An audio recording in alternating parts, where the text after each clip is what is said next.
pictured here is Marat Yakovlevich Balagula. Balagula was born in Russia in 1943 at the height of World War II. His father at the time was a lieutenant in the Soviet Red Army. Balagula's parents were factory workers at the end of World War II, and by all account, he had a pretty basic family life. His parents did what they had to do to keep the family fed under Soviet rule. At the age of 19, he gets drafted into the Soviet Army, where he'll serve 3 years. After this, he goes on to manage a co-op in Russia. In time, he realizes he wants something better for himself, and decides he's going to roll into university. He goes to night school in Russia, where he studies business, economics, and mathematics, eventually getting himself a degree. He's starting to form a real business mind, and becomes fond of the idea of capitalism. Eventually, he starts an illegal business in Russia, where he's selling stolen artifacts, artworks, and other black market items to cruise ship tourists in Russia. He also travels to other European countries and brings back goods to sell. In 1977, he immigrates with his family to the United States. Like many Russian Jews at the time, he was able to come to the United States in order to seek asylum from the persecution and human rights violations that were felt by the Jewish population in Soviet-era Russia. Like many immigrants to the United States, when Balagula arrives, he doesn't do so great. He settles with his family in Washington Heights and gets a job working in a textile factory. Shortly after, he makes his way to Brighton Beach, a section of Brooklyn also known as Little Odessa, for its large Russian population. Odessa is a port city in Ukraine, which lies at the Black Sea. However, at the time he immigrates to the USA, it's still under Soviet Union rule.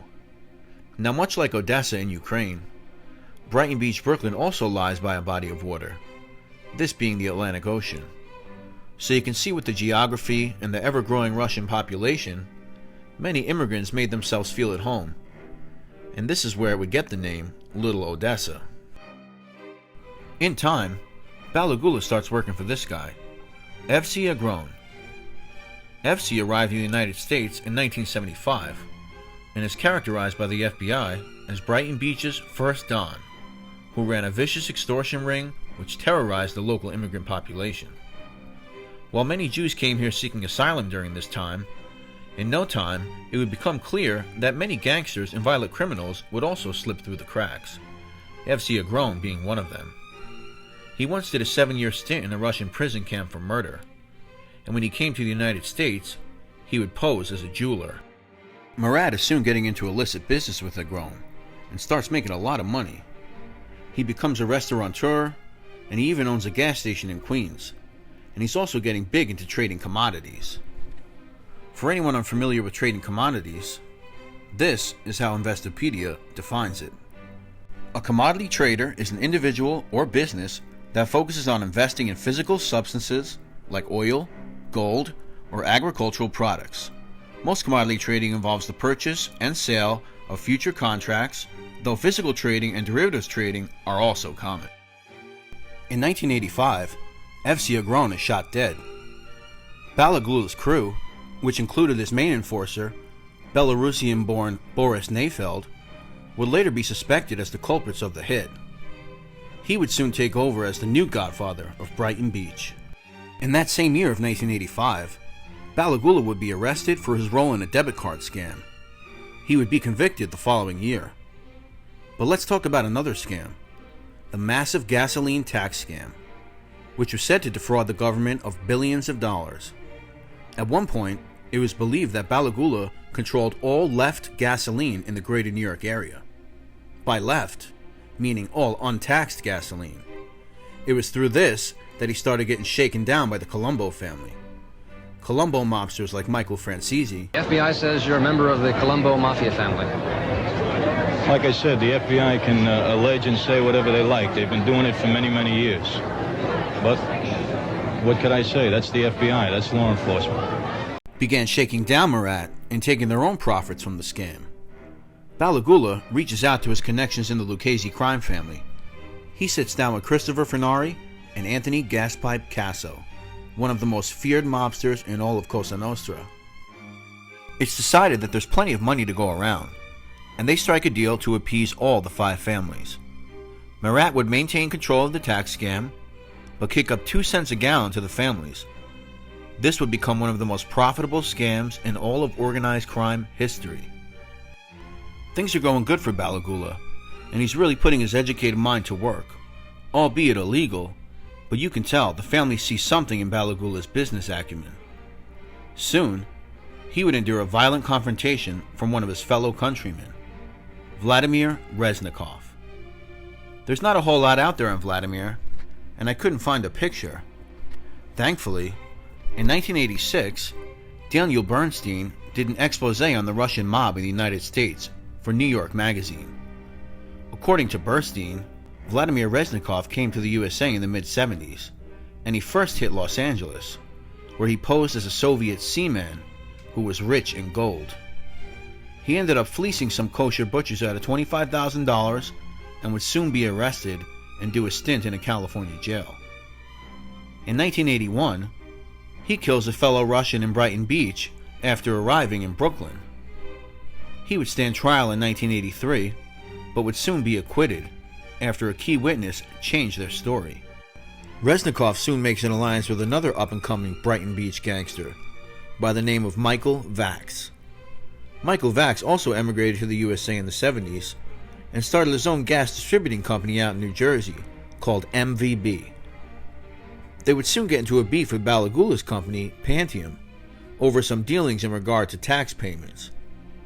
This would all come to a head when Reznikov and Vax get into a shootout at Balagula's office, in which one of Balagula's men, Ilya Zeltser, is killed.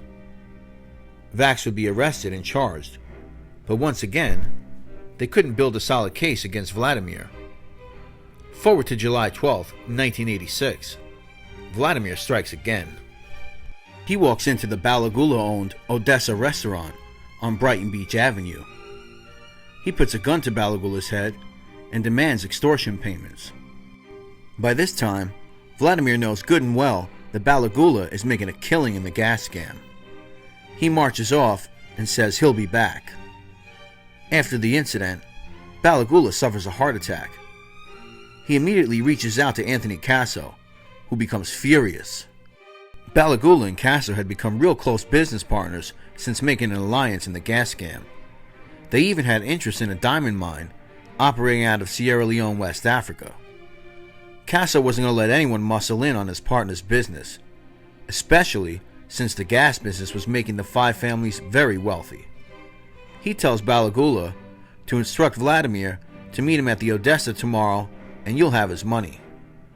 He gets a description of Vladimir and prepares his henchmen for the following evening, when on Friday the 13th, 1986, Vladimir Reznikov would meet his fate.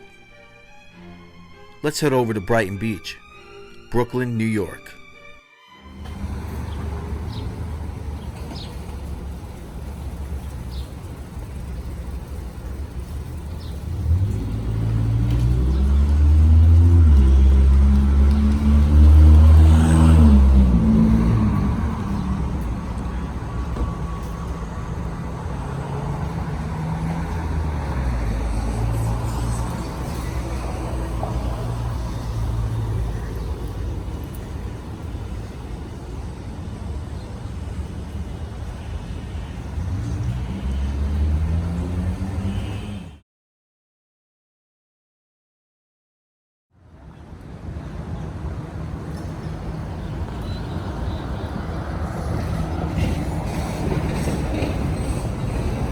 So right now, we're in Brighton Beach, Brooklyn, also known as Little Odessa.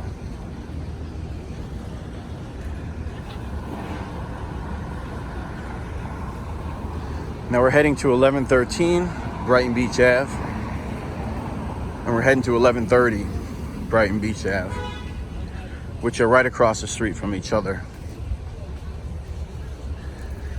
We're almost there. Kind of a gloomy day out here in Brooklyn. It's supposed to rain, but you know, you could see all these signs here. Oh, the Russian. that spot on the corner. And if you go back this way, you can go under the elevated train station, and that's a lot more storefronts that you'll see similar.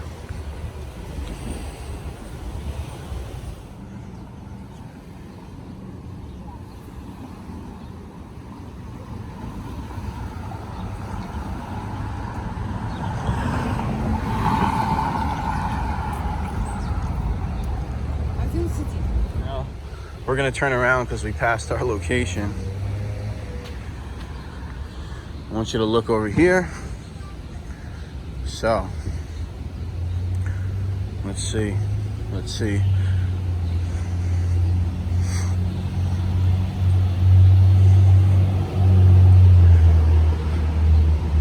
All right, let's go through here. Okay.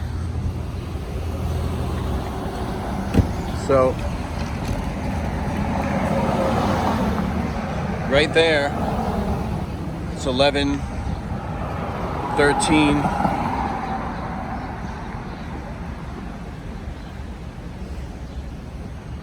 Now, to the left, you can see how that building over there is kind of older looking. Now, around 2011, they tore all this down and they built this structure.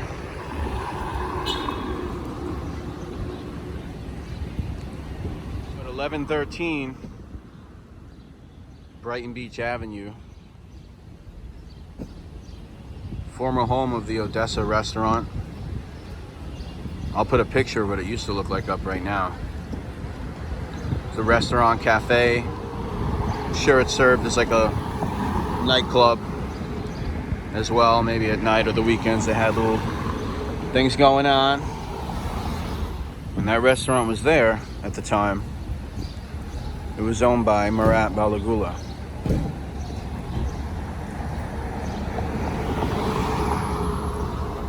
And on June 12th, 1986, which was a Thursday, Reznikov busts into this place, puts a gun to Balagula's head, and demands $600,000.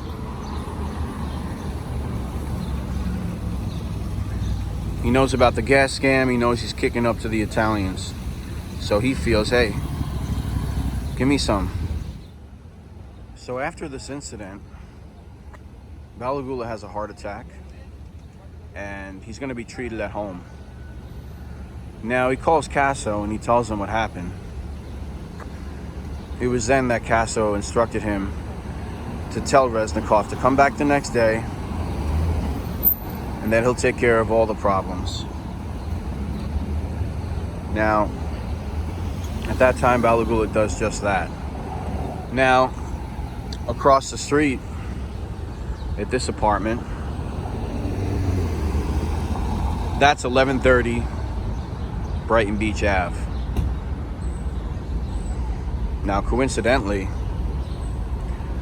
that's where his partner, who was involved in the shooting at the office building which Balagula owned. Shooting at that office, his partner, Michael Vax, lived in this building here, 1130.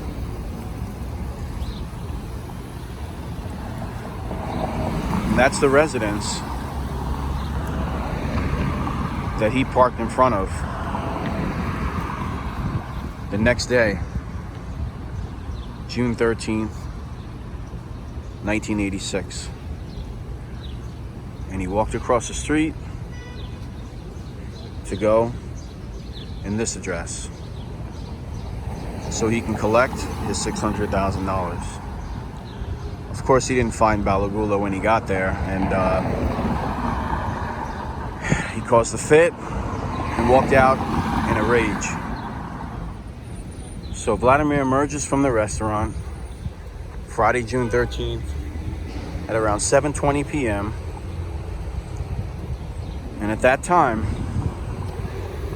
driving right up this road here, two men in a light green Plymouth sedan. That was the witness account. Now, Casso said he was going to take care of it. So he sent 2 guys over here to pull up right in front of 1130 Brighton Beach Avenue. Those 2 guys were barely 30, 31, give or take a year or 2.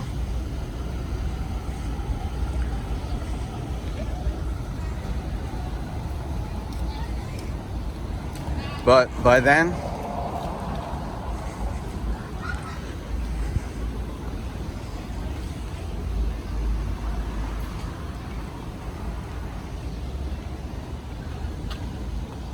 they had a decade of killing under their belt.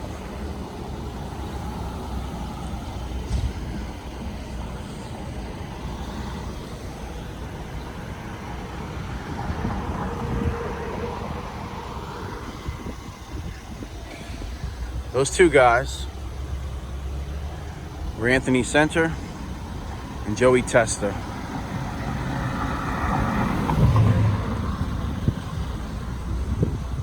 Also known as the Gemini twins.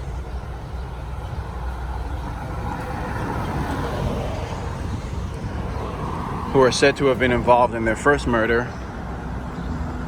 in 1975. Almost 11 years before this, when they killed Andre Katz. Now 3 others were involved.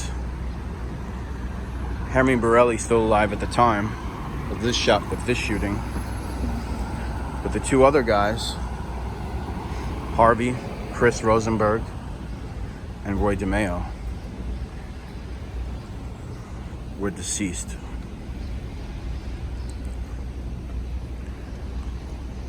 So sometime in the mid-'80s, after being Gambino associates,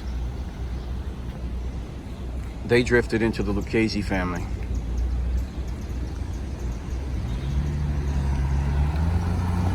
Now let's walk across the street. Let's get a view of 1130.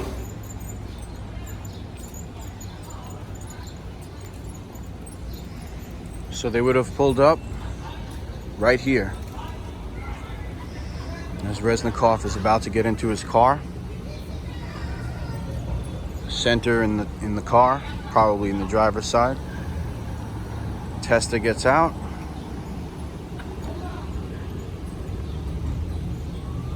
And he puts an end to Vladimir Reznikov.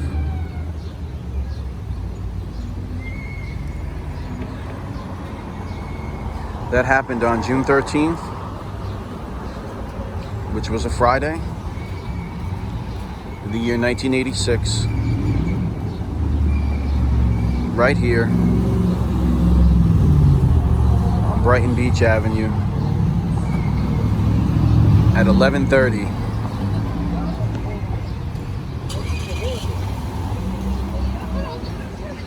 And 11:13.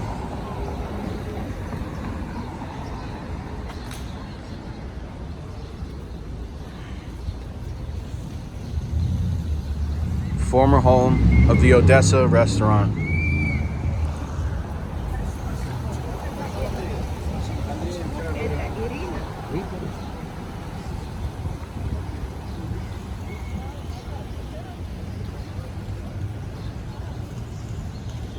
Let's sign off.